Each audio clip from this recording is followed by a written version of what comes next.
안녕하세요. 법 만화 채널의 이영욱 변호사입니다. 자, 회사에서 저작물 만드는 게 일인 경우가 있죠.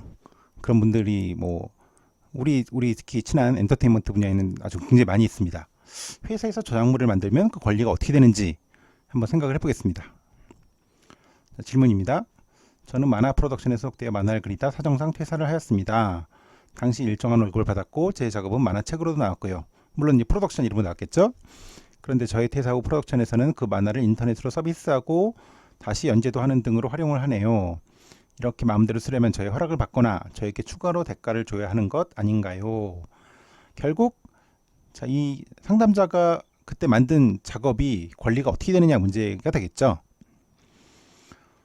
자, 한번 해설을 보겠습니다. 일터에서 고용주의 지시에 따라 직원이 만든 저작물을 업무상 저작물이라고 합니다. 그렇죠? 일 열심히 하고 있지? 감독하는 거죠. 이때 저작권은 그를 고용한 고용주, 회사의 것으로 곧장 귀속됩니다. 즉, 저작권법 구조 보면 업무상 저작물의 제작자, 법인 등의 명의로 공표되는 업무상 저작물의 제작자는 계약 또는 근무규칙에 다른 정함이 없는 때에는 그 법인 등이 된다. 근데 계약 또는 근무규칙에 다른 정함이 있는 경우를 저는 보지를 못했습니다. 대부분 없죠, 그런 게. 그러니까 회사 명의로 공표되는 업무상 저작물 제작자는 회사가 된다.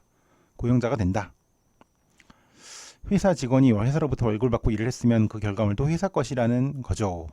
그렇죠? 프로덕션에 월급 받고 일했으니까 결과물은 회사 거다. 다만 업무상 만든 저작물 이해함은 물론입니다. 회사 일과 관계없이 그린 그림은 본인 거죠, 당연히. 물론 이게 다퉈질 수 있습니다. 회사 일과 관계 있는 거냐 없는 거냐. 따라서 프로덕션에서는 작가님 허락을 얻을 필요도 없고 추가로 대가를 주지 않아도 마음대로 쓸 수 있겠네요. 회사가 이기는 거죠. 네, 이건 실제로 제가 했던 사건을 좀 변형한 건데 요즘 이런 경우가 굉장히 이런 종류 사례가 되게 많습니다. 다만 업무상 저작물은 고용의 경우에 해당되지 외주 등 용역 도급의 경우에는 적용이 되지 않습니다. 유의하세요. 그렇죠. 고용의 경우만 적용되고 굉장히 좁게 봅니다. 좁게.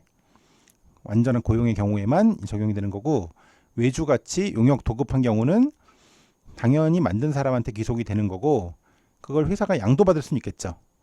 그 경우는 따로 살펴봐야 됩니다. 그래서 유의해야 됩니다. 다시 정리해보면 업무상 저작물이 되면 저작권 회사 거다. 저작권법 2조를 보면 2조 32로 업무상 저작물은 법인단체 그 밖의 사용자의 기획하에 법인 등의 업무에 종사하는 자가 업무상 작성하는 저작물을 말한다. 자, 회사가 기획하고 회사의 업무에 종사해야 되고 고용관계가 있어야 되는 거고요. 그 다음에 그 사람이 업무상 만들어야 되는 거고 그 경우에 제9조를 보면 법인 등의 명의로 공표되는 업무상 저작물의 제작자는 계약 또는 근무규칙에 다른 정함이 없는 때는 법인 등이 된다. 그러니까 회사 이름으로 공표가 되면 회사가 된다. 고용주께 된다. 다만 컴퓨터 프로그램 저작물은 공표될 것도 필요 없이 회사 것이다. 자, 그러면 이제 결국 사용자가 기획하고 업무상 만든 것이어야 되고 사용자 명의로 공표되는 경우에는 회사께 된다. 이렇게 생각해 보면 되겠습니다. 네, 이번 시간에는 업무상 저작물, 회사 다니면서 만든 저작물에 대해서 알아봤습니다. 감사합니다.